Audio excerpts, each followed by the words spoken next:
Hi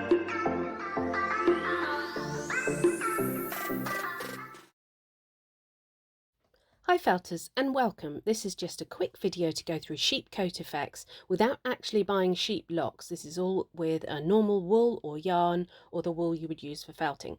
So I've taken a really simple carded wool here and I've just give it a little twist in the middle, and I'm felting the middle of the section in. Pretend this is a sheep's body, this white lump that I've got. Try and give yourself a fairly good surface to attach wool into when you're doing coat effects like this. It really helps. So I've just felted 2 bits through the middle, and then just take your needle and we'll give it a little twist. This is just a really basic, simple effect, and I've got lots of photos of sheep I've done with all these techniques at the end if you want to have a look at them. So just give it a little twist down, and this is a really simple sort of cloudy, fluffy looking sheep. Nothing fancy. And you can play around with felting in a bit and creating little bubble shapes, and then if you add more it will look much better. So next up we're just going to take the carded wool again, and what we do is twist, twist, twist, keep twisting it. Now it's quite difficult on the fingers, this one. This is my Susie Sheep PDF, and once you start it you're like, oh yeah, it looks lovely, but it does take a while to do. So I've twisted it right back on itself, and then you take that whole lock bit that you've twisted and you felt it in. So here's me doing another one. So you just hold either end, twist, twist, twist, and it sort of folds in on itself. Now with this effect I have attached all of this part to it, and that just gives you a really bumpy sort of sheep effect, so that's quite nice. But what you can do is not attach the whole of the lock and make it long and hang down, and then you do one layer all hanging down, then the next layer, then the next layer, and that's the one that takes absolutely ages, but it gives a really good effect. Now this is just a buccal yarn, which I've done lots of videos on, really simple. So the buccal yarn has got the sort of loop in it already, so it makes your life a bit easier. And you just sort of gather it up, felt it in. We will talk about, so if you have yarn that is 100% acrylic, it's harder to felt in.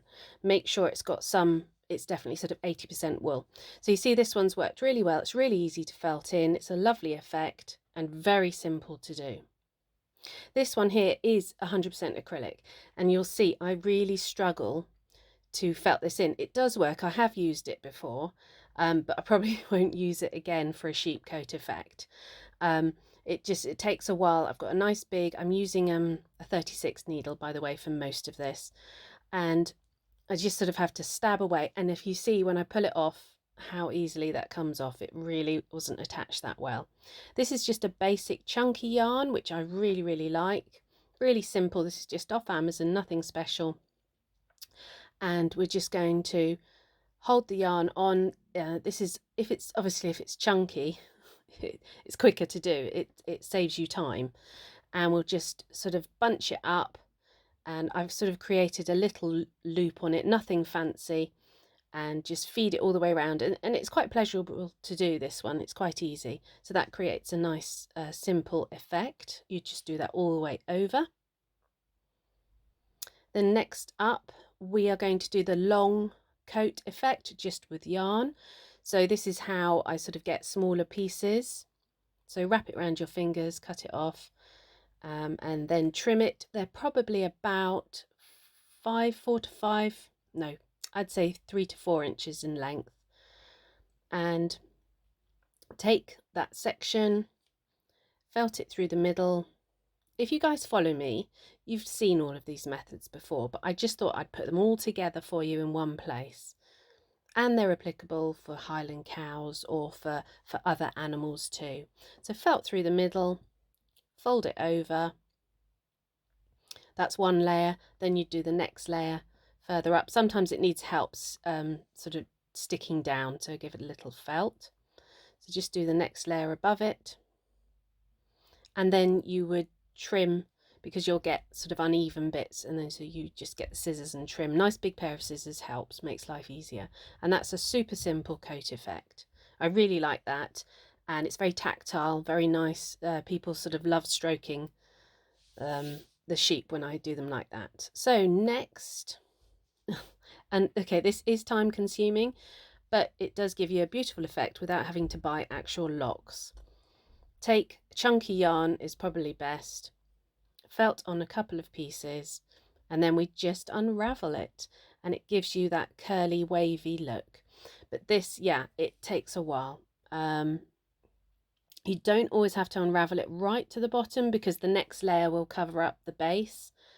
But you can see I can unravel it just a little bit more there maybe. But yeah, it gives you a lovely effect. And if you really wanted it, you could just brush it out a tiny bit and that would look really wavy. But very simple. Now I'm just going to show you with a really thin wool yarn that I've got. And this, you see, I am creating the loop myself. So you see I'm pulling it about 1.5 centimeters, and that just creates the little loop effect. So you could do it bigger, this loop, you could do it smaller, but I find this works as quite a nice size. And then you might have to sort of go over and just felt the top. So that's really simple. This is just taking any wool yarn that you've got. Maybe you've got a colour you really, really like, and just doing it flat, straight on. And, you know, it's really, really basic, but it works if you really like that colour and want to use it. And then this is exactly the same as the one I showed you before, but with the finer wool. And again, this works really well with the finer wool too. It gives a nice coat effect. And then just trim them all even. There we go. So lots of different ways in which you can use the same wool. And then ultimately, this is how you create, because I did a sheep and I needed black wool. So you get tops is probably best. You can do it with carded. Wrap it around a kebab skewer. Then you wet that. I do use boiling water. You don't have to. I pop it in the oven to dry at a low level because I'm impatient, but you can leave it overnight on a radiator. And then once it's dry, you will get curly locks. And I did this about 1.5 years ago in a pumpkin video showing people how to do this. It's fantastic because black curly locks are quite difficult to get hold of. So this is one I did earlier and it comes off like that. It's really easy to get off. And then you've got perfect curls and they seem to hold. They don't seem to drop out. So that's really good. And then I split them up and split them up again. And you can split them up a bit more if you want it a bit wavier. But as you can see, you get just, you know, perfect little curls. And you don't have to buy and deal with locks, you know, washed, pre-washed. But I'm going to do a video on locks. And sort of, I just trim the top. You can have a bit of waste in the middle of it, but that's fine. You could keep that aside and use it as core wool. And then you just felt the tops of it on. And there you go, perfect. So these are some of the sheep that I've done over the years. That's the twisty one. That's the one I did with the black. So none of that. That's all tops wool. That one's a lovely pink fluffy one. She's at Yummy Yorkshire. The lady that runs it bought it. Again, this is just a different type of wool yarn.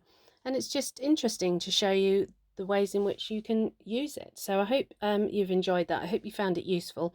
If you have any ways in which you use wool yarn or do it differently, do let me know.